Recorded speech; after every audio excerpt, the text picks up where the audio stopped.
Let me introduce the panel members, and they are seated in the order in which they will speak. First is Robert Coughlin. This is Professor Kaufman's 9th panel this week, and he has only 2 more to go this afternoon.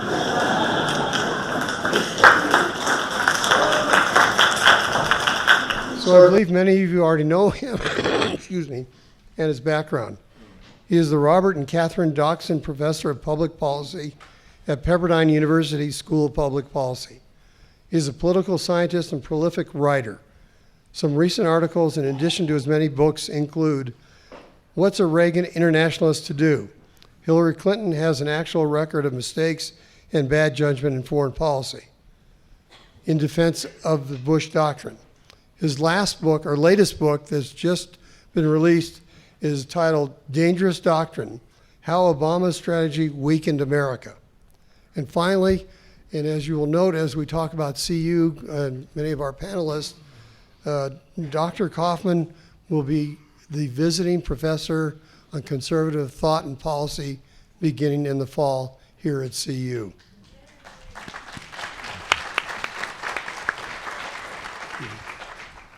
Our second speaker is Gregory Young, Commander, U.S. Navy, retired. Dr. Commander Young grew up in an Army family, living half his first 18 years outside the U.S., particularly Turkey, Germany, and the United Kingdom. He was commissioned an ensign in the U.S. Navy from the University of Oregon Naval ROTC program. He went on to Navy flight training and for a majority of his career was a Navy pilot in key naval flight squadrons. But that is not what he is known for.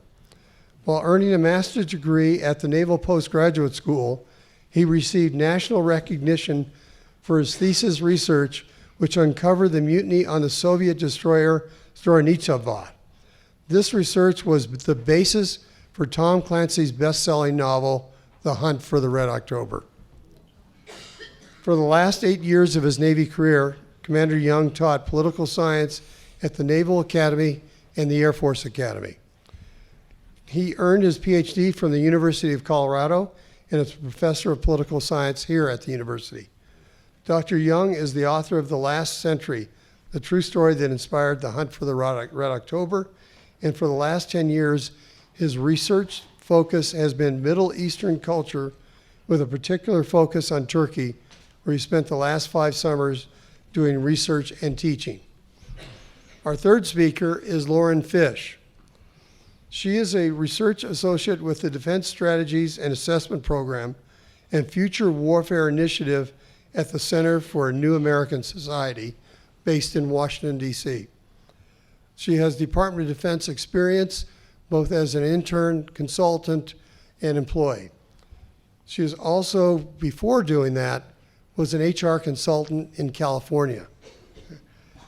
She has a master's of an MA from Georgetown University in international political relations, and finally is a University of Colorado graduate. Our last speaker is Maurizio Geri. Dr. Geri. Jerry in Italian. Jerry, sorry. Jerry is this is only his 8th panel of the week, and he only has 1 more panel to do this afternoon. Italian style. Now, I believe many of you also know him and his background. He's an international relations analyst with on-the-ground professional experience in Latin America, South Asia, and the Middle East. His recent papers include the treatment of the Kurdish minority in Turkey and the evolution of political Islam in the Middle East and the democratization of processes of the Arab Spring. His current focus is on global democratic crisis and world order. Dr. Jerry has a BA and MA from Florence, Italy, and a PhD from Old Dominion University. And so with that long introduction, let's turn it over to Dr. Kaufman. Good morning. The United States has the capability to defeat ISIS and has to defeat ISIS because ISIS is an entity that is not deterrable. There is nothing we can do in terms of negotiating with an entity like ISIS or those who fight for ISIS, in order for deterrence to work, you have to have some incentive that appeals to the entity you're fighting if you want an alternative to fighting.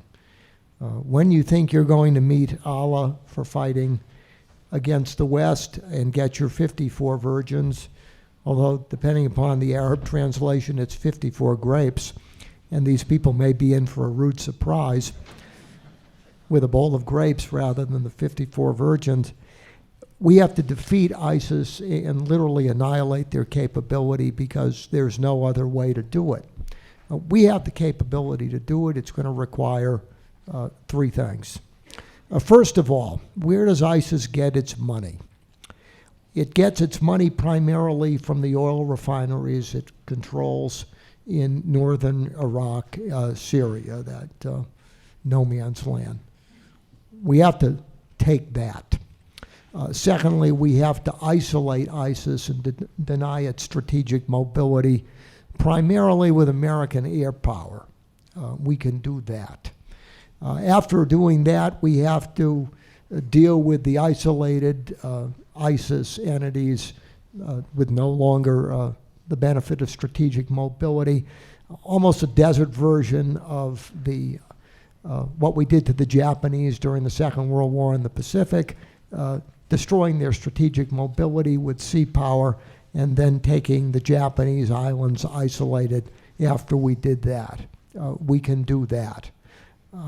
Militarily, we can do it, although there's no substitute for active American participation, including boots on the ground. A coalition of the willing, where the United States, quote unquote, leads from behind, will just prolong this conflict. You need a coalition, but a coalition that fits the mission of a decisive outcome rather than holding the coalition to the lowest common denominator of a weak consensus. Two things we cannot do. One, premature exit strategies. If you study warfare, the great analyst of war, Jeffrey Blaney, on page 3 on his Origins of War, concludes or prefaces his book with the conclusion: the most decisive periods of peace occur after the most decisive periods of war.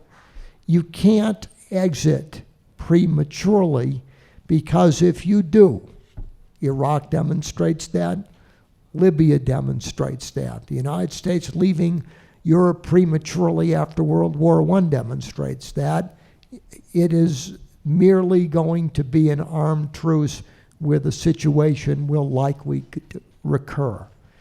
We underestimated the problem in Iraq, and we snatched defeat from the jaws of victory. We didn't think through the post-war phase of Libya, and we can't do that again if we're serious about truly defeating ISIS. Here's something else we can't do.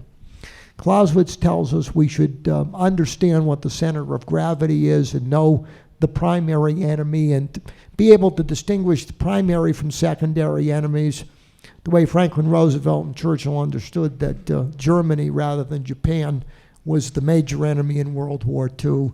If you beat Germany, Japan loses. If you beat Japan and didn't defeat Germany, you still lose. That means the one thing that we should not do, and we have been tempted to do, Obama did it to our detriment, Trump was tempted to do it to our detriment, is rely on Iran and Russia as partners in the fight against ISIS.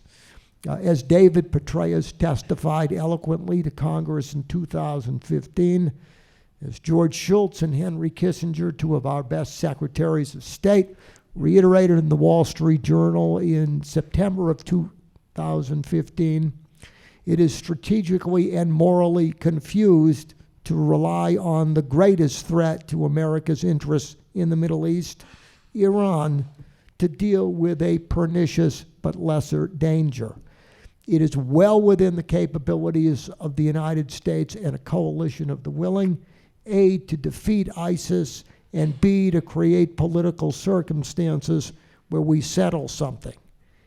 But the worst thing we can do is succumb to the two temptations that President Obama succumbed to and President Trump seemed to be succumbing to until recent developments in a more positive direction. We cannot withdraw prematurely, and we must not rely on the greater danger of Putin and Iran to deal with the lesser danger of ISIS, because if we do so, we will make matters worse rather than better. That's too high a cost to pay. Thanks for your forbearance.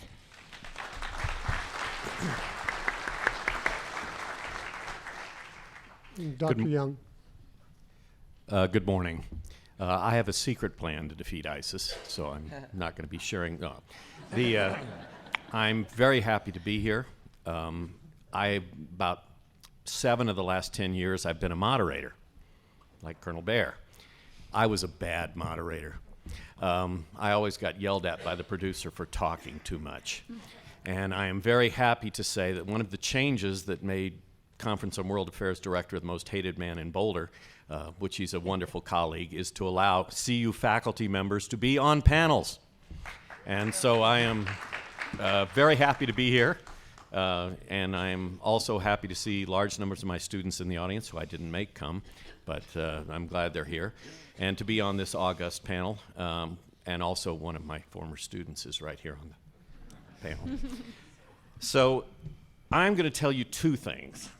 I'm going to kind of also tell you how to defeat ISIS, but in contrast to Professor Kaufman, I may tell you why we don't necessarily want to do it right now. We may want to necessarily have more of a containment strategy, because there are two ISILs, ISIS, Daesh, out there. There is the territorial one that occupies large swaths of territory in Syria and in Iraq. And then there's the kind of existential or virtual ISIS. If you defeat the territorial ISIS, if you deny them the territory in Syria and Iraq, certainly you deny some of their ability to raise money from oil, as Professor Kaufman said. You deny their ability to organize attacks like occurred in Istanbul or in Paris or in Brussels. But I'm afraid that you can't bomb an ideology into submission, that the end of territorial ISIS will not stop the attacks in San Bernardino or Orlando or most recently in London, those that were inspired by ISIS rather than necessarily directed by ISIS.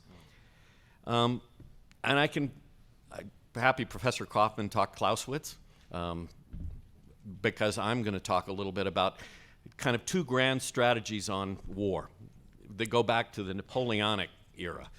Jomini was the idea that a war is a war is a war. If you defeat the enemy on the battlefield, then the political stuff will follow, that the center of mass of your enemy is their fielded forces, or in this case, the fighters of the territory. Clausewitz had a different idea of the center of mass. The center of mass is the people, and he often highlighted Napoleon's invasion of Russia, where Napoleon never lost a battle. The Russians never won a single battle, but they won the war, because Napoleon did not defeat the Russian people. And that same idea that to defeat the ideology is more than destroying ISIL's fielded forces and their ability to recruit overseas. How many of you watch Homeland? Okay. I get all my best counterterrorism advice from TV. Homeland is actually a very smart show. It's Israeli produced, and they know a lot about this sort of thing. Peter Quinn, my favorite CIA assassin, was briefing on last season about, he was asked how to defeat ISIS. So I immediately looked for him for advice. And he said, I need 200,000 boots on the ground. And there was kind of a pause.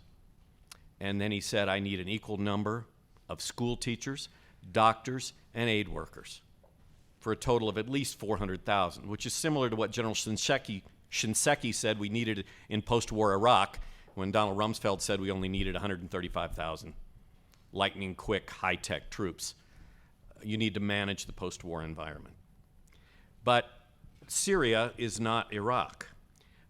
Secretary of Defense, retired Marine Corps General Mattis, I'm sure you heard this quote, when he heard about the cuts to USAID and to State Department, said, if you're cutting USAID and you're cutting the State Department, you need to buy me more bullets. That, again, back to Clausewitz, winning a war is not just defeating the army. Winning the war is a generational experience of restoring stability in these areas. And if you're going to defeat ISIS in that, you need to look at what are the causes of ISIS. There's a wonderful book by Joby Warwick, now a year old, called Black Flags, on the rise of ISIS.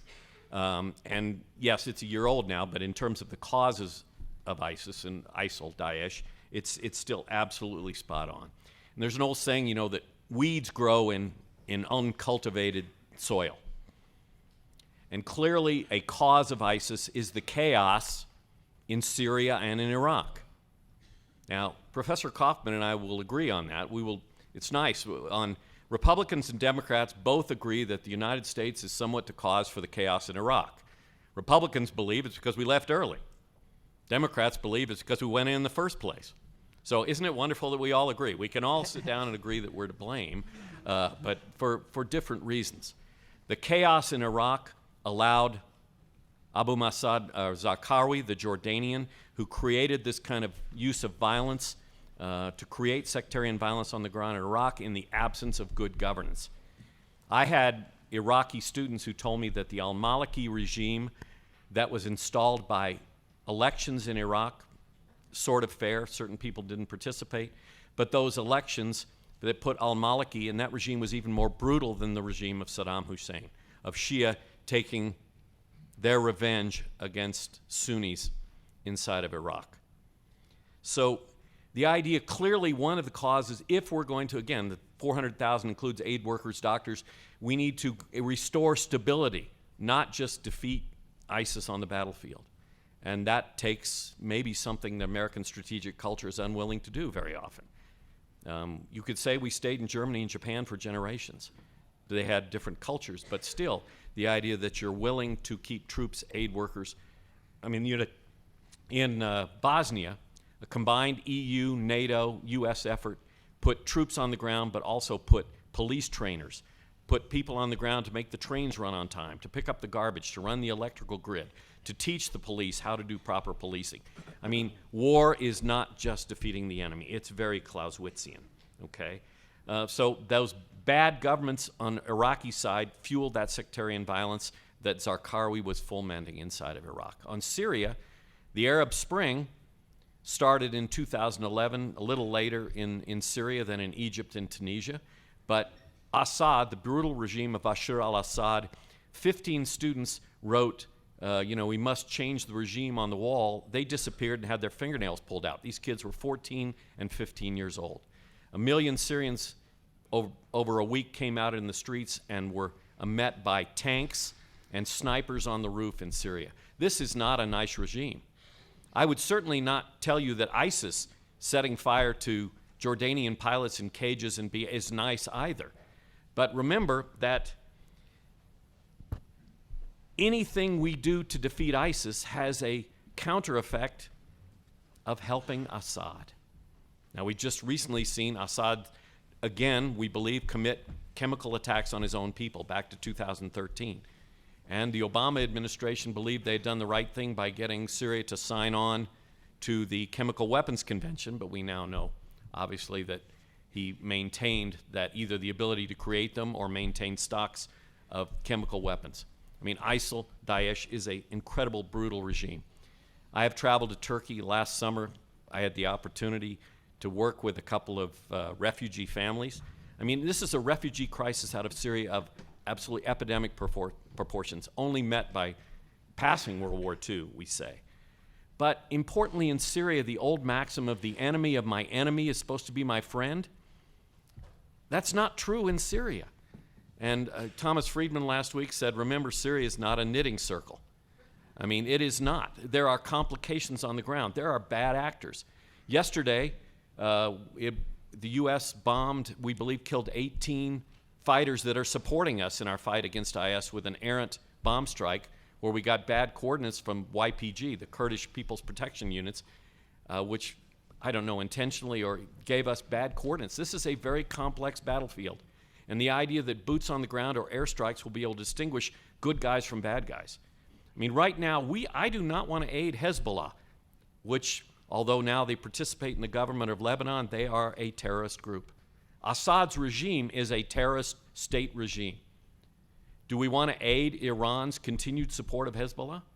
I think we want to continue to assist the Iraqi government in defeating Daesh, ISIL inside of Iraq, but I think a continued containment strategy, arming to some degree rebels, if you can figure out who friendly rebels are on the ground in Syria, because we don't want to create a thing where Assad can very easily resume control of that country.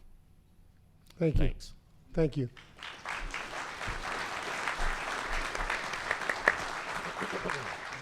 Ms. Fish? Thank you. So I will try to move towards more of a policy space because that's where my background has largely been. I have my master's from Georgetown. During that time, I spent 4 months at the Office of the Secretary of Defense working in the Middle East Policy Office, and then I also spent a year working for a member of Congress, a senator on the Armed Services Committee, covering the Middle East for him. So I think when we look at the problem of ISIS in Syria, it's very intimately connected to the problem of the Assad regime. As Professor Young just pointed out, that was really the genesis of where we see this group. And so we really need to be thinking about what comes next on both of those vectors. I think the worst possible scenario we could have would be a Gaddafi situation in Libya, where any actions that we took kind of spun out of control. There was mission creep, and then the brutal dictatorial leader of a country is found by rebels and extrajudiciously killed in leaving a country in chaos, where ISIS, as a reminder, also has a stronghold in Libya. So any sort of any ungoverned spaces that we leave as vulnerable are problematic for us to think about. And so with that in mind, we need to be looking at both the Assad regime and ISIS and ways to build governance, build areas of opportunity, while also fighting them on the military front. So this week's strike on the Asharat air base in the Idlib province in Syria, I think was welcome. I think it returned a little bit of U.S. credibility and force to the negotiations in Syria. The Obama administration had been pursuing very heavily an agreement with Iran and Russia, which I agree with Dr. Kaufman that would be strategically problematic in the long term, but at the expense of not irritating them, trying to get a diplomatic negotiation. I think this week's strike, or last week's strike, I should say, indicated a return to a coercive diplomacy, if you will. You need to have some of those sticks along with the carrots. We undertook what is a just response. It was a proportional response to a horrific chemical weapons attack killing almost 100 people. We coordinated that, reports say, with the Russians, so there was no loss of life intended in the strike. It was meant to take out military capabilities of the Assad regime to carry out further attacks like this. I would say that Assad's use of the chemical weapons was in direct response to the U.S. Not operating, them feeling that they could be a bit flip, and they quickly learned the wrong way, that was not going to be the case. And I think Russia and Iran are probably madder than anyone at this point at the Assad regime, because there's now a little bit of space. I don't think that we can separate Russia and Iran from their support of the Assad regime, but there's at least an opportunity for some coercive diplomacy to take place. So I think in terms of on the ground, the fight against ISIL, we see progress in Mosul. It's going slow. Urban combat tends to be deliberate in that manner, but all accounts are that it's proceeding apace. The setup for Raqqa is continuing. So where does that leave us with some next steps? I would argue that we're trying to find the Goldilocks, the right choice of what's next, and that leaves you with a suite of options. You certainly want to be going after the finance and the propaganda of this type of group.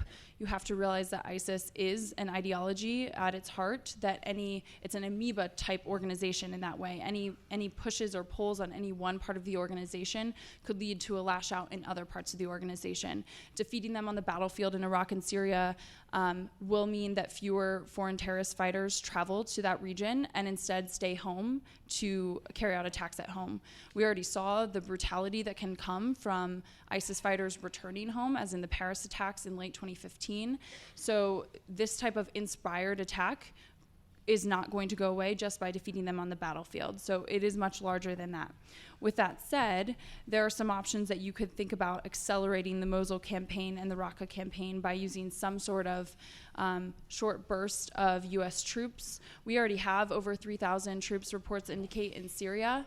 And I think the Obama administration's concerns about putting boots on the ground, if you will, lost us an ability to have the coercive diplomatic effects that we wanted from deploying troops. So to explain that a little bit in my thought process, by saying that the U.S. will send 3,000 or so troops to a country is a pretty bold statement. Your adversaries, your competitors see that, and they have some sort of pause. By trickling those forces in, you lose that moment of opportunity where somebody steps back and says, wow, the U.S. is serious, that the Assad regime won't be allowed to use chemical weapons, or that ISIS won't be allowed to be throwing homosexual men off of the roofs of buildings, or burning people in cages. Both of these are brutal dictatorships that should be not in control of people. So using any sort of surge in forces with the goal of being able to get some sort of political outcome on the other end, returning to a coercive diplomacy, returning to a little bit of a might behind any sort of diplomatic negotiated transition. With that said, you might want to talk about what the Assad regime's exit could look like, moving Assad out of power. Like I said, you don't want a Gaddafi type situation where the regime completely crumbles. That's going to lead to more chaos and more bloodshed. Some of my colleagues have written about 6 zones in Syria that are kind of controlled by 6 different groups. So I think that the US could be there to help on the civilian side, building governance, allowing for security, allowing for safety, building those local connections between people that can rebuild what a governance society looks like when you're not in civil war on the other side, and then go after those zones of control that are controlled by the Assad regime and by ISIS. And then I just end by saying a couple of the risks of this. The U.S. has seen a lot of public support for the strikes last week. I think that's largely because they were proportional. They were in response to a clear action. I would be concerned about political will if we were to make a huge change in what our policy would be, both at home and internationally. When I think about accelerating the Mosul or Raqqa campaigns, I don't think that you need to be talking about tens of thousands of troops. Reports are that National Security Advisor McMaster is looking at some combination of troop surges, but these would be kind of smaller, maybe doubling what we have there now. A second risk would be the risk of escalation with Russia accidentally. After last week's strikes, which we did brief them on prior to, as reports indicate, they did pull out of a deconfliction line that makes sure that our pilots that are both in the air are talking about who's where and that there aren't accidents in the air. So that is certainly a risk that needs to be managed, because that's a highly escalatory situation, especially if you're talking about increasing the number of troops.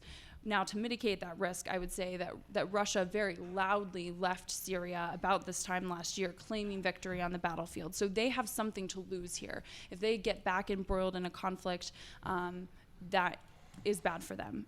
So we do have a little bit of leverage in that regard.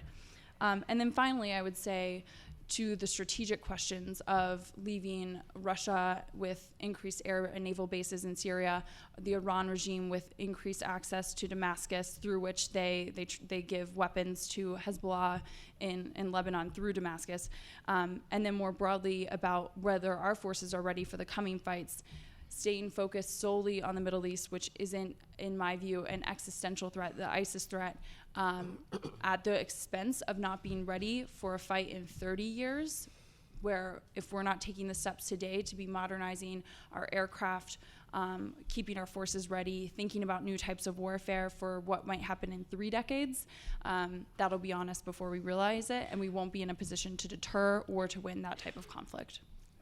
Thank you.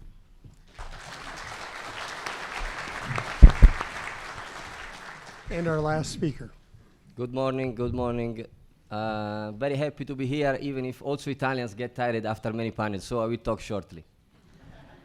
I'm very happy also to be here because there are different points of view, and I think one of the most important things in these debates is to recreate the public sphere, the moderate space where different points of view can be faced, because the problem of democracies and populism in our countries, in Western countries today, is that many times we polarize, we divide each other, and Republican cannot talk with Democrats, liberal cannot talk with conservatives. So I'm very happy that we have different points of view here.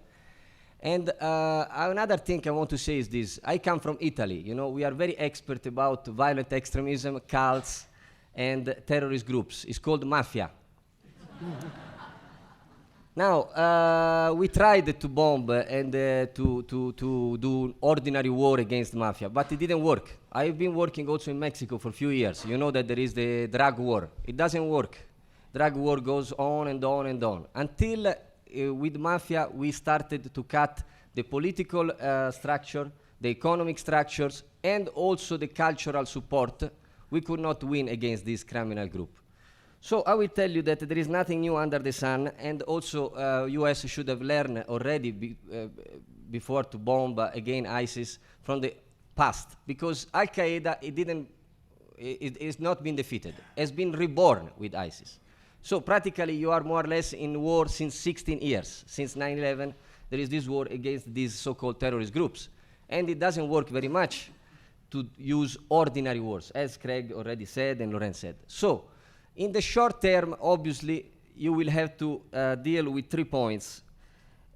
Political elements, economic elements, and also military elements. But in the long term, I will suggest to do new strategies, and I will tell you what are my suggestions. So, at the short term, to defeat the economic structures, first of all, as Professor said earlier, Kaufman, the oil is very important, but there are also the weapons. Who is sending these guys the weapons? So we have to talk about the trade of weapons. It's coming from Saudi Arabia, it's coming from Turkey, they are coming from Western countries, we don't know. So this kind of international economic support we have to think about if we want to really defeat in the long term. The second thing is the political system, political structure. The directorate of these cults, of these groups. How can we try to block these cadres, we say in Italy, I don't know in English, I think the same term, this directorate that is leading and supporting on the ground the forces. And then we had to think about, again, the international support. Saudi Arabia has a very similar dogmatic system, a very similar structural system, ideological system of ISIS. When you think about Sharia law, the systems in which they treat the judgment of the crimes. So this Saudi Arabia system is legitimizing ISIS and other cults that support their societies through these systems. So I think that we have to think also in this way. Now, regarding the long term, besides the short term, I want to talk the long term. You know, during World War II, in the European Union, nobody thought about integration of European countries. Now, today we need leaders that have long visionary policies. We need grand bargains from Middle East. How come the regional powers, they cannot come together, Turkey, Egypt, supported by European Union and by the US, to do international conferences and think how to solve the local conflicts. For example, Syria and Iraq. I have been studying Kurdish movement for a long time, and obviously, since the First World War, Kurdish area didn't receive their own autonomous region. So we have to talk about the societies there, which kind of autonomous regions they want to create by themselves, more than meddling as international powers in the local situation. So European Union, United States can support, like US help European Union with the Marshall Plan. Why today we don't think about the Marshall Plan for Middle East from European Union side? This is what we have to talk about. Another thing I want to say is that you cannot defeat these kind of groups unless we have an integration of migrants in Europe, or at least in the so-called West societies. You know, our migrants in Europe, sometimes we call it assimilationism or multiculturalism systems. Both of them are failing, because assimilationism, the people doesn't feel integrated in the societies. Multiculturalism, they feel excluded also because they maintain their own identity, but they are external to the polity and to the societies. So today we have to rethink about the integration of migrants in our countries, because that's the reason why many of these migrants then they lose their own sense of belonging to a society, and then alienated and disenfranchised, they go towards these associations and these cults. And finally, another thing I want to say is that socially and culturally, this ideology is very, as I said, supported by local and Saudi Arabia and Middle Eastern visions. But there are Muslims in Asia that are proposing different ideas. I've been studying also Indonesia, working in Indonesia. They are doing a battle of ideas, what Islam should propose for the future political arena. And in Southeast Asia, they have millions of people participating in associations like Muhammadiyah, Nadlatul Ulama. They do social activities, educational activities. Their madrasa, they don't teach only religion, they teach all the topics. So how can we, from the Western society, support this kind of political Islam that is more moderate? In this way, I think we can defeat ISIS in the long term. Thank you very much. Thank you. We have a number of questions. I will tell you that. Oh, all right, so let's start with a simple one. This is from an undergraduate student in mechanical engineering. What are your opinions on the effects physically and psychologically that the recent use of the MOAB ordinance have had on ISIS? Was it simply a statement by the U.S.? And the floor is open. So I'll go ahead and jump in. I actually have a colleague who was a ranger, and he was the JTAC, so that's the guy on the ground who calls in bombs basically when you're fighting. And so he actually got to run over and be on the news yesterday, so it was quite an exciting day for him. So the Moab bomb is a huge bomb. It certainly has a lot of firepower. It's developed and designed to bust up these tunnels. So ISIS has a number of tunnels, and again, ISIS is also in Afghanistan, so they're all over the place. They have a number of tunnels that are hardened, and they've been able to propagate attacks against U.S. forces as well as Afghani coalition forces in Afghanistan, and this is on the border near Pakistan. And so with this strike, I believe it's about 18 ISIS members that were killed. There were no civilian casualties reported, and so hopefully that would be to take away a strategic, well, I should say a tactical capability of ISIS there to plan and wage attacks. I think it shows that there's some battlefield commanders who have this authority. So General Votel, the central command commander, gave this authority to General Nicholson, who's the commander on the ground in Afghanistan. And I believe that was asked for last week, and so he was able to carry out the strike. A similar type of effect could have been carried out with a number of smaller bombs dropped all at the same time. It's just, this is quite a statement, so. It's not an isolated statement. You can't understand the use of this Buster bunker without understanding that it's connected to what President Trump did in Syria. Whether you agree with it or not, it's an integrated strategy to convey to our enemies that we mean business and that we will enforce agreements or punish people who kill our Navy SEALs or renege on their commitments, which were phantom anyway, not to use chemical weapons. So this is an integrated strategy by the Trump administration with a heavy imprint of General Mattis and the National Security Advisor, General McMaster.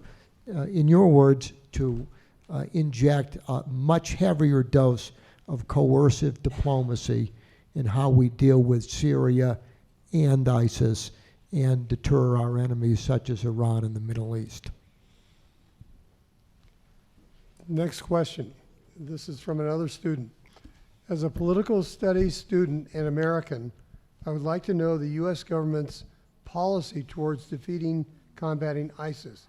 Is there a source where I can learn about the current ISIS policy to either support or debate it? That's a great question. So I think the administration is currently undergoing a review. That review was briefed to the White House, I believe, about 4 to 6 weeks ago. It's under negotiation discussion right now. They're basically bringing a lot of actors to the table who would have equities in this. So that goes through the interagency process, pulling in experts from the State Department, USAID, the Defense Department, of course, various actors who would have equities and interests and the ability to provide insight. It appears that General McMaster has been talking numbers with some people and talking about troops. This is all speculative at this point in terms of what that really means, if this is just a consideration. The military is constantly thinking about what would it take, what would it require of us, how would the logistics flow. So until we really see some statements, it's not clear. It's all speculation. But You can certainly see it being debated in the statements that people are making after some of these strikes. Secretary Tillerson was meeting with Lavrov, the Russian foreign minister, last week, and so you could see some of the conversation about how they're tackling ISIS there. And then at some point, the administration will roll out a more clear statement of policy.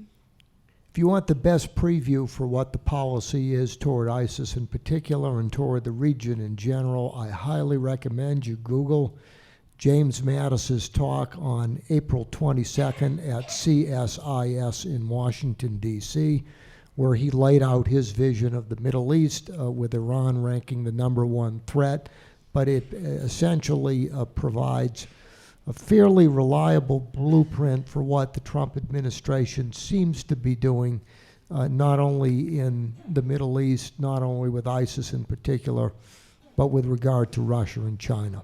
April 22nd, CSIS, then General Mattis, now Secretary of Defense.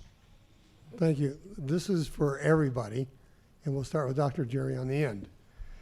Human beings seem to justify Holocaust as a means for eliminating those they fear.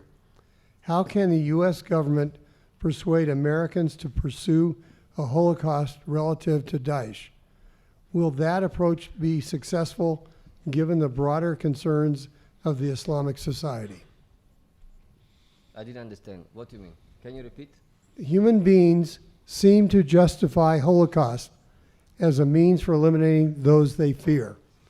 How can the U.S. government persuade Americans to pursue a Holocaust relative to ISIS? Will that approach be successful given the broader concerns of the Islamic society?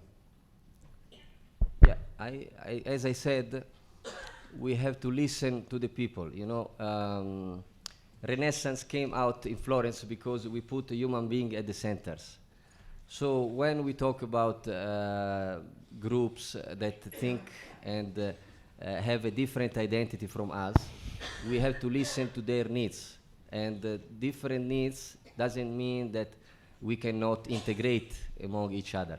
In Europe, we are trying to do that gradually. We will have conflicts, social conflicts, for a long time because culture matters and differences can create conflicts.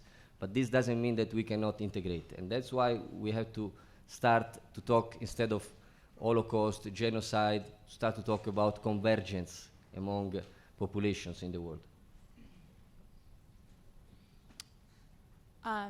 Yeah, I would say that our interest in defeating ISIS is less to do with maybe our fear of ISIS. I mean, I certainly think that's part of it, but I would argue a homicidal dictatorial regime that's brutally murdering the people that they purportedly govern. I had the opportunity to meet some of the young men who are part of Raqqa as being slaughtered silently, which is a civilian activist journalist organization coming out of Raqqa who is reporting on the brutality of this regime at the risk of their own lives. I met them about 18 months ago, and I mean, it's brutal. So this isn't just that we fear ISIS, but it's more that they're committing tragic humanitarian injustices against innocent populations. As I mentioned, you can't bomb away an ideology, but this is not about Islam. Bashir al-Assad and his father Hafez al-Assad are Alawites. I mean, that is a kind of a sect of Shia Islam, but this is not about Islam.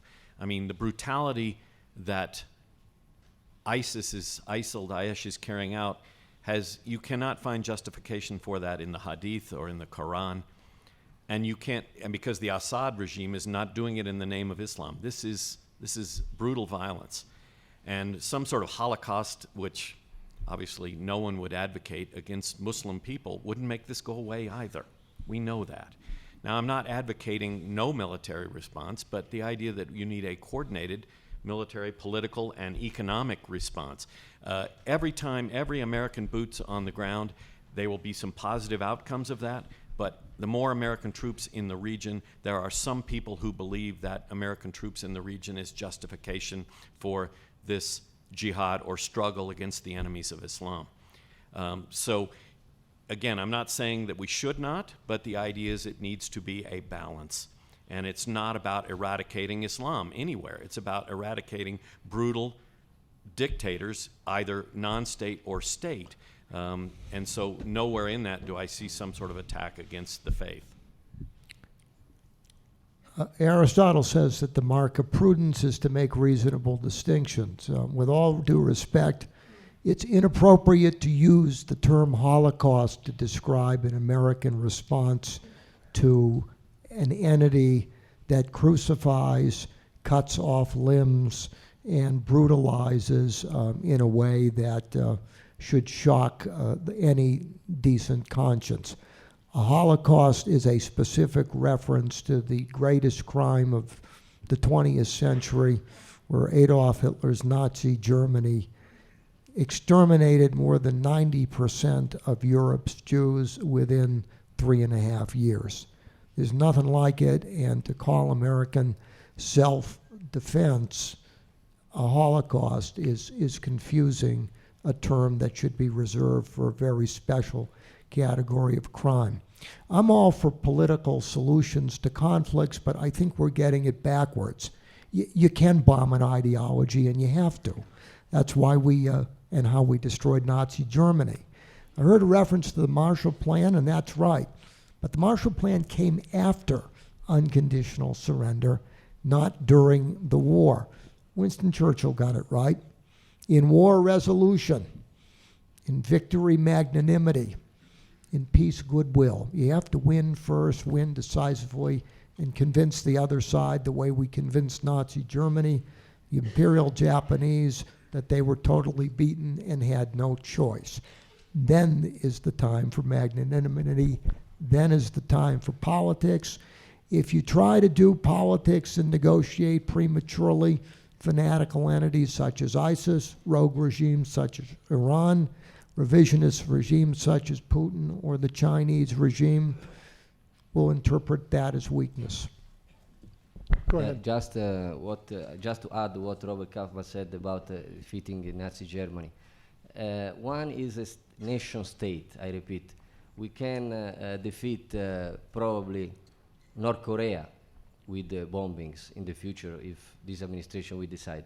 But a cult, a criminal group, a proto-state, something that, like the phoenix, reborn and reborn and will reborn, always cannot be defeated with ordinary war. But you can defeat territorial ISIS, and if you do that, that's not sufficient, but it is certainly necessary, and it will reduce the scope and the extent of their carnage. So, yeah, you can't defeat ISIS completely, but you have to defeat it first territorially before you can contain it. Yeah, territorially, and then something else. And that's easy to do. Is there something else that we need? Yeah. Yeah, there's territory, northern there Iraq is, and there is. Syria, the oil wells. No, it's not just a concept. It controls territory. No, ma'am, it's both. Sorry. Yeah, that's true. There is also territory, but it's part of the rest. Yeah. Let's continue. We have about 30 more questions. Actually, they've been coming in hot and heavy. From another student, how do you propose to defeat ISIL's ideology and stop that ideologically from international spread and support? Well, I said that already a little bit earlier. I think Saudi Arabia is the father of this ideology because Wahhabism started in 17th century. The house of Saud with the Wahhabi, they did an alliance and they started with this Wahhabism vision of Islam. That is a degeneration, extreme, radical degeneration of what political Islam can be. Today we will speak about political Islam in the afternoon, the difference between Wahhabism, for example, and Muslim Brotherhood or a Nahda party in Tunisia that is successfully having a democratization process. The political Islam of Asia, I said slowly, shortly about Indonesia, where the political parties are not proposing a change of the society through the change of style of life of the people, but are giving economic and social support so they avoid the appeal of extreme groups, because if you as a state, as a political Islam party, support the population through social means, these violent extremist groups cannot appeal anymore, because that's what the Mafia or the ISIS are doing. They are appealing because there is a fragile state, a failed state, like in south of Italy or in Middle East, that cannot give to the people the needs that to satisfy their needs. So in this sense, we need to support this kind of moderate political Islam parties, that there are many, and in this way you can avoid the appearance of these extreme ideologies. Go ahead. Oh, so in the West, I would say there's been a lot of Europeans that have gone to fight for ISIS, and that has been more than Americans, for example. And many attribute that to the integration that American Muslims have to a higher degree with the rest of society in this multicultural nation. And so you see a little bit of kind of a Ted Gurr, why men rebel, political violence theory there of relative deprivation among these populations, largely second and third generation Muslims in Western Europe who have gone. And so I think improving integration in societies where people might become radicalized, and the US and the UK both have policies that have had some successes and some failures in terms of trying to prevent radicalization and trying to counter radicalization, and people have already gone down that path. So you see that a little bit, and a lot of it is actually parallels to gang recruitment, actually. There's in Minnesota been some kind of gang rehabilitation type programs that have also been helpful in preventing people becoming radicalized. Let me just echo what Lauren said, that there are some studies that Arab Americans, largely, we don't have necessarily separation by religion, but Arab Americans earn more per capita than the average American. But if you look at Muslims in Paris or in the slums outside of, they earn significantly more. So back to Professor Jerry's comment about integration and assimilation is a very important part. Economic development. Turks, you don't find Turks blowing themselves up. Have you noticed that? And largely because Turkey has a very strong middle class, and the economic development in Turkey has been significant. Turkey is 98% Sunni Muslim, yet you don't find them radicalized in the same way. The term jihad from the Koran means a struggle within oneself to find the true path of following the Prophet. It does not mean killing the enemies of Islam. This is largely a interpretation which has happened in the 20th century and beyond. Actually, a scholar by the name of Said Ketubah, who wrote a book called Milestones, which has been quoted heavily by Osama bin Laden. I tell my students the reason he became radicalized because he went to UNC. Boulder, yeah. But it's the smell alone produced it. But no. He wrote this book in the 50s when it was just after he returned from Greeley and Colorado Teachers College. But that book justified the use of the term jihad to those outside. But this is a minority of people of the faith who do that. And again, this is to kill the ideology. You have to mobilize moderate Islamic groups that will challenge these interpretations. Muslims are peace-loving, hard-working citizens of the world. But their ideology, certainly it's not the first time a religion has been hijacked for violence. So yes, there is a way to appeal to the ideology, but cultural change takes generations. Thank you. Who would you support to govern in a post-Assad Syria? And do you think the U.S. can actually bring about stability in Syria when regime change will definitely destabilize the country even more? Dr. Coughlin. Well, regime change sometimes works, and sometimes it's a bridge too far.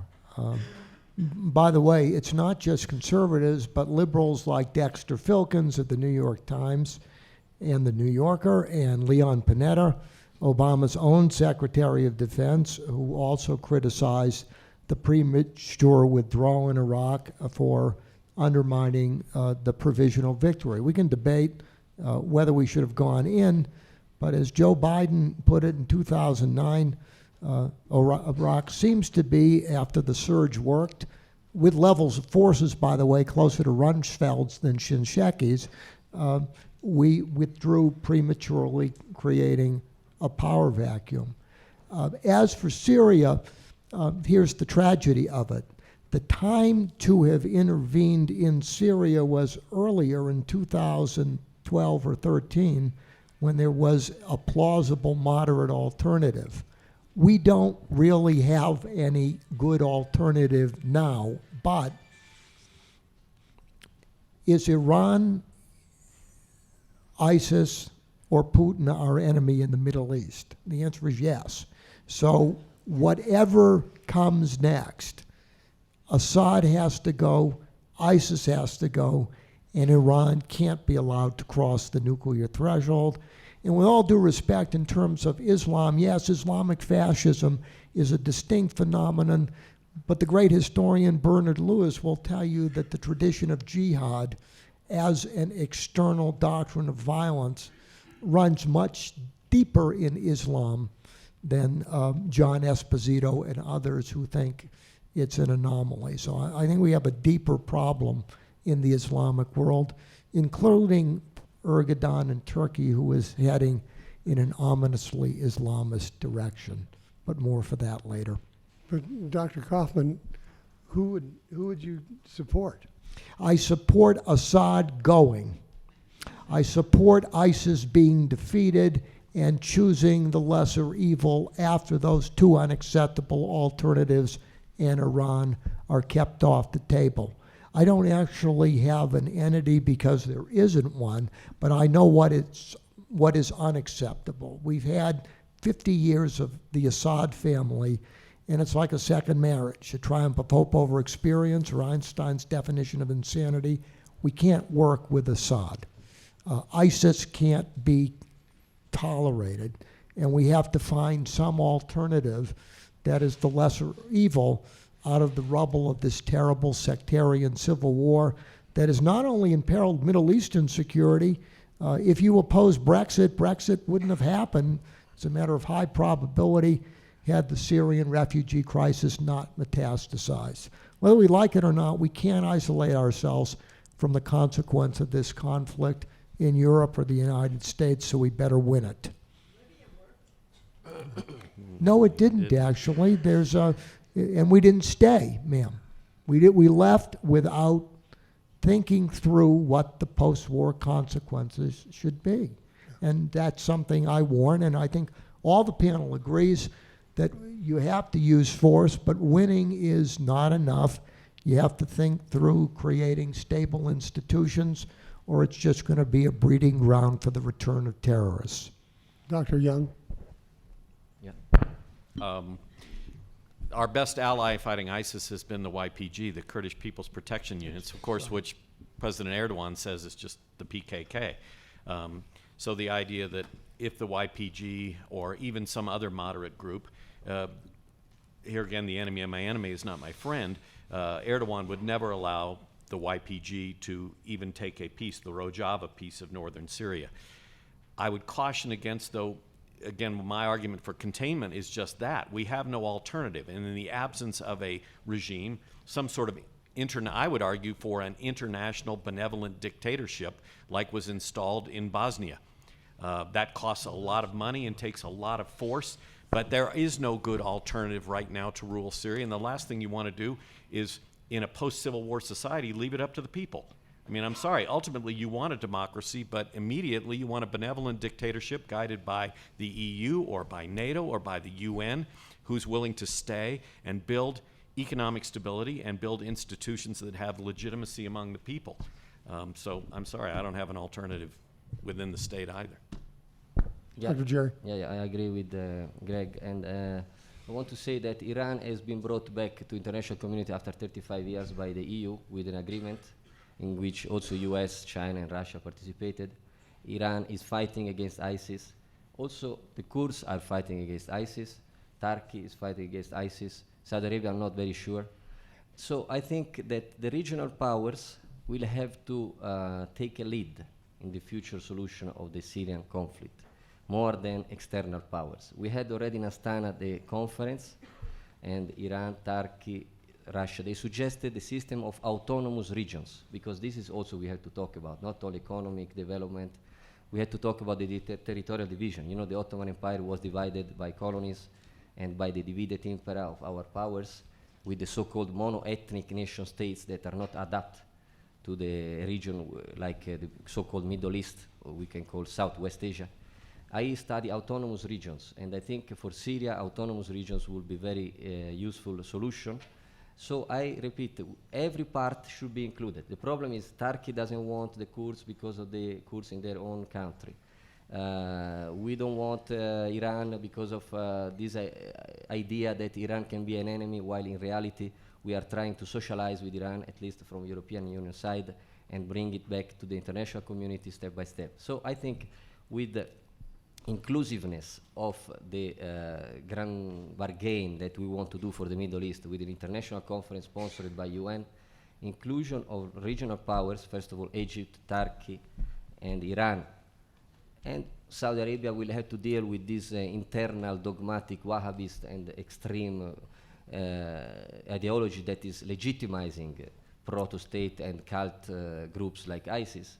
But also Saudi Arabia, if wants to deal with this internal radicalization, I think also Saudi Arabia should be brought inside and to create an international conference with a grand bargain for the solution of the Syrian conflict. And I repeat, some support, economic support from European Union or United States, call it Marshall Plan, call it as you want, would be a need to. So I don't have a lot to add. I think a lot of it's been well covered here, but I would just point out there can be a distinction between regime change in the sense of Libya, for example, where that wasn't the goal when we went in. It became the goal by some actors on the ground, and it happened, and it was left without being considered. When Russia first entered the conflict in Syria, which made it much more complicated to resolve, as I believe it was Professor Kaufman indicated, there was discussion of a negotiated transfer of power of a different political entity, potentially still within the current Damascus, ruling class, taking over and having Assad exit and go live in Russia or go, and I think that's a better solution for everyone. And so we can have potentially a change of power without having the mess of it.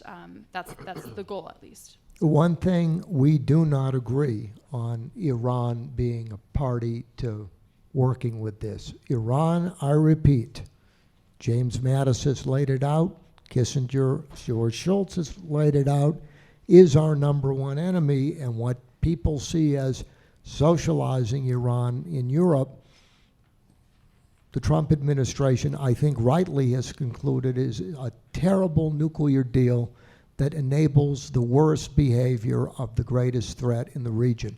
There is nothing we can obtain from Iran worth the price. We can deal with ISIS without relying on the greater danger of Iran, which is on the cusp of crossing a nuclear threshold based on an agreement that has acted as Prozac to the gathering danger. We do not want Iran, the sponsor of Hezbollah, the sponsor of Assad, to have anything to do or pay any price to obtain the phantom of counterfeit Iranian cooperation. That would confuse the lesser evil for the greater one. And I would also add on that, I think there isn't an opportunity for America to simply walk away at this point, which might kind of be desired at times by people, but Russia has now secured naval bases and air bases in Syria that they have now agreements with the Syrian government for the next 50 years. So they're on the Mediterranean at this point. So this is a huge geopolitical coup for Russia. Their entrance into Syria in 2015 really changed the nature of how our relations with the Middle East look. And they've deployed S-400 air defense systems to Iran, sold them to Iran, and then as well into Syria, which both neighbor places where we have significant numbers of American troops in Afghanistan and Iraq, respectively, and those air defense systems can really mess with and take down, F-15s, F-16s, et cetera, not fifth-generation aircraft that we have flying in those conflicts and in those places where we're fighting ISIS. So it is quite convoluted of a situation, but geopolitically and strategically critical. Yeah, we have different positions on Iran, but as I said, the deal has been done by many countries, not only United States. European Union, Russia, China. So someone can pull out of the deal, but doesn't mean that the deal doesn't have a life again. So what I'm saying is that Iran has a tradition, apart the Ayatollah regime, has a tradition of democratic values since 100 years, if we study Iran. and is one country that sooner or later will have to be included in the regional integration as a stable, apart the regime, I repeat, apart the current regime, as a stable country, because the one that facilitated and funded the chaos of Salafist extreme is another country called it Saudi Arabia, through the madrasas and all the rest of finances. This Iranian regime is a tyranny that's dangerous. Go to Freedom House on a scale of 1 to 7. Iran rates as a 7, least free. There's no democratic value in this regime at all. Not in this regime, but in the country and in the culture, yes, and that's what we have to appeal to. We're dealing with the regime, not the culture. Yes, also the state and the nation in itself. Let's take just a different tact. And I'm going to combine two questions that are sort of related. ISIS is not our problem. It is Europe's problem. Let's just get out. And the second part of that is, why is there not a more unilateral approach in fighting ISIS? Is Europe that fearful of reprisals by ISIS? Europe appears weak because of this. So on one hand, should we just let Europe take care of it? And if so, can they do it? Yeah, return to isolationism would be perfect. Our oceans will protect us. There's nothing we need to worry about in this globalized world that we can just curl up and just wait for their missiles to increase in range to get to us.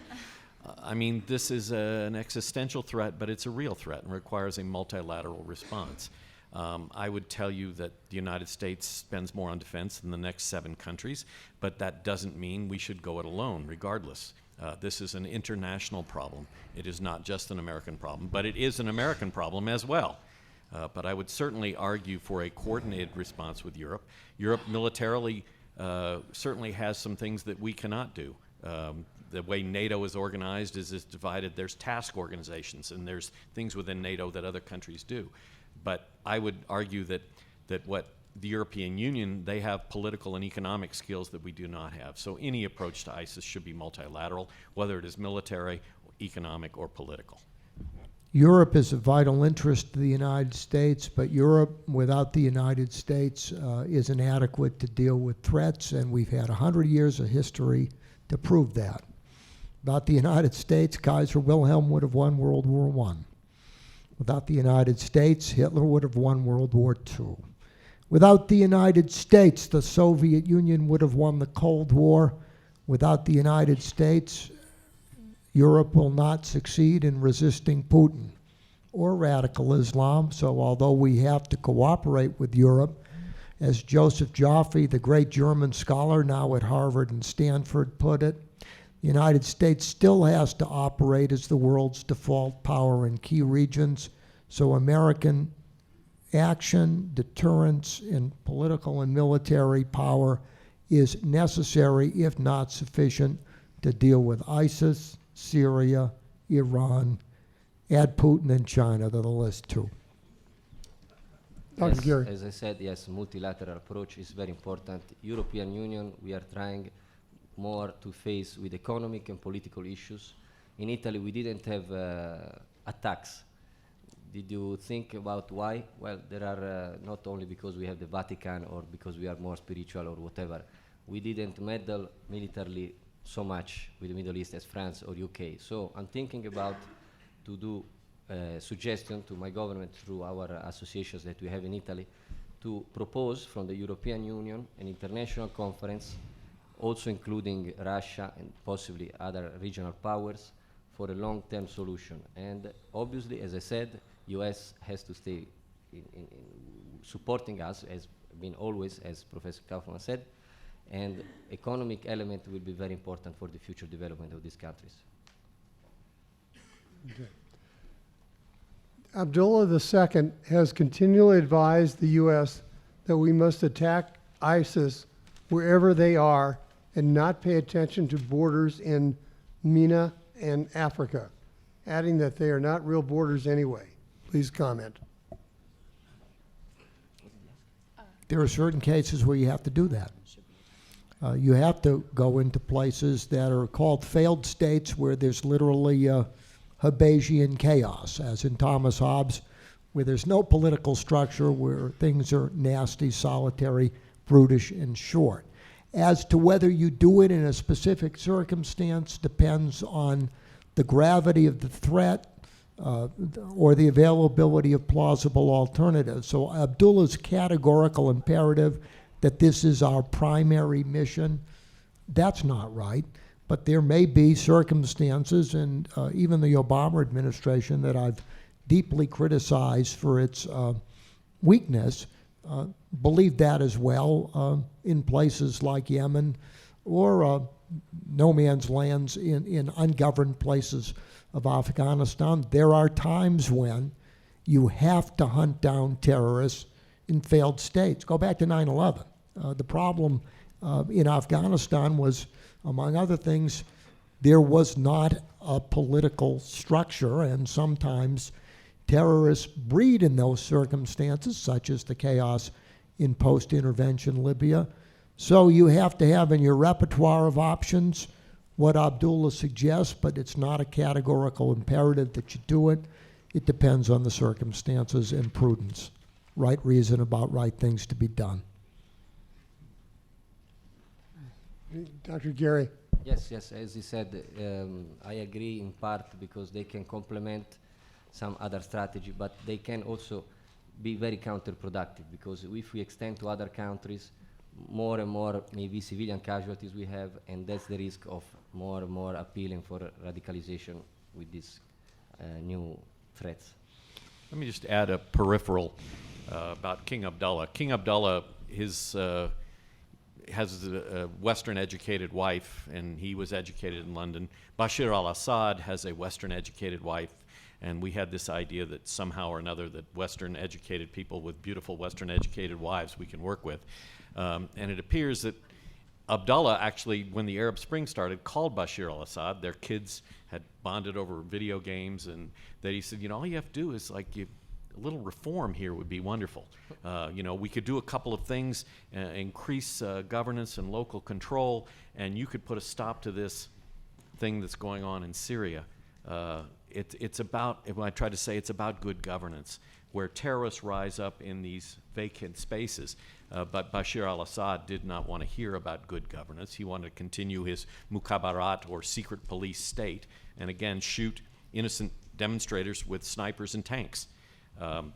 So a military response is often necessary. However, very often a good governance response early on, before there's a failed state, obviously after maybe it's a different, but before there's a failed state, might be a better way to go.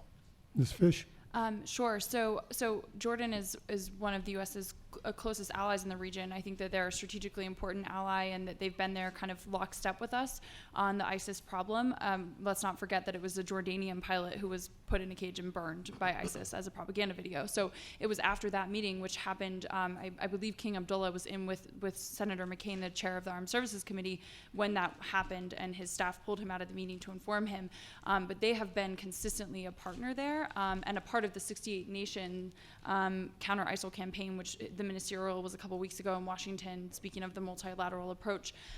But I think Jordan has been one of the only countries in the region that has cared about this issue as much and as consistently as the U.S. has. Saudi Arabia, the UAE are a little bit distracted in Yemen, kind of in their backyard. And so Jordan is somebody that we should continue building that relationship with. And yeah, that's all. Okay, so given that we are dealing with ISIS in Afghanistan, in Syria, in Iraq, among other places, do we need a congressional declaration of war on ISIS? If not, how do we get the American people to put the adequate number of boots on the ground?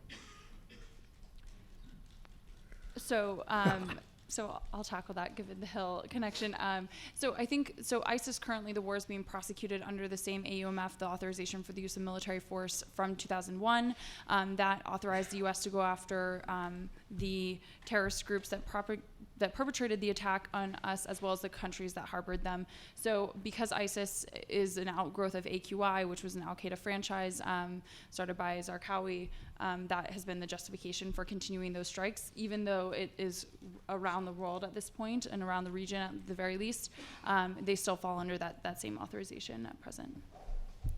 Yeah, there's adequate legal authority to do that. People may not know it, but in our history, how many times do you think we've declared war when we've used force? We've used force abroad close to 300 times since the founding, and there have only been 5 declarations of war. And congressional authorization is typically considered adequate authority. The question is, as a matter of prudence, does ISIS rise to the type of threat and require the type of mobilization that requires an act of war?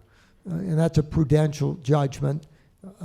I think not. I think the existing authority is sufficient.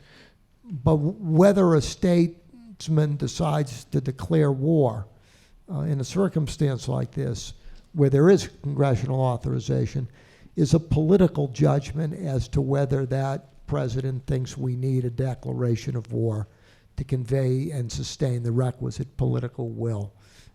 I'd incline to no in a circumstance like this. Since there are 4 minutes left, I'd like each of our panelists to take 1 minute to sum up their position. Starting with, we'll start at the back, Dr. Gary first. Yes, as I said, economic development, political integration are the only future solutions for the ISIS or whatever cult radical group will appear in the future. As European Union, we want to support this process of Middle East integration, also with the integration of Russian visions, and this could be a way to solve also future conflicts in the region. Temporarily, tactically, and strategically, some chirurgic attacks on the political heads more than the cadre or the training camps, like yesterday, the bomb attacking the training camp, I think would be more useful with some international investigation on how to find the heads of these groups and cut them as we did with the Mafia in Italy. So I think that the U.S. would be best positioned to be really strategic in thinking about the long term. So both the post-conflict scenario, how do we get to post-conflict, which is kind of the middle period, how do we build governance and build stability, as well as the long-term and strategic consequences of who are existential threats, how do we be prepared for what comes after ISIS, whether it's also in the Middle East or outside the region, and then how do we go about decision making. I think returning to some sort of coercive diplomacy where we use force as a means to get back to conversation is useful, and I think we demonstrated that last week. I think it's Thomas Schelling, Arms and Influence, basically forcing your adversary to take that last step to escalation is the best possible position that we could be in to be getting to some negotiated solutions. And I think this morning the Atlantic article by noted Russia scholar Julia Yaffe, reporter, she basically argued that Russia right now is kind of on the back foot trying to figure out what the U.S. is doing. There's some space there for negotiation and diplomacy that wasn't there, that hasn't been there for a couple of years. And so taking advantage of that with an eye to the long term would be the most prudent step at this point. Thank you. Dr. Young. I wouldn't disagree with any of that, but let me just add on just a little bit. In the short term, I think we should continue to support the Iraqi government in defeating ISIL inside of Iraq. No more boots on the ground, maybe special forces, maybe forward air controllers, maybe some air support, but short term in Syria, we should continue to contain ISIS. Long term, we do not want to benefit Assad. We do not want to benefit the Russians. We do not want to benefit Hezbollah. Therefore, some sort of long-term negotiated transfer of power that involves an international benevolent dictatorship in Syria, so we don't allow a failed state to replace the Assad regime. But again, not defeating ISIS immediately. Dr. Coughlin. We can and should defeat territorial ISIS as a necessary, if not sufficient, condition, while keeping our eye on the greater danger of a revolutionary, malevolent Iranian regime, its enabler, a rogue Putin regime, and we want to beat ISIS in a way that does not enable Iran, Russia, Hezbollah, Syria, or its surrogates. And by the way, part of any strategy dealing with ISIS should do what Senator McCain recommended in 2013, ground the Syrian Air Force once and for all, leveling the playing field. Thank you very much, and I want to thank everybody, and let's give them a nice round of applause.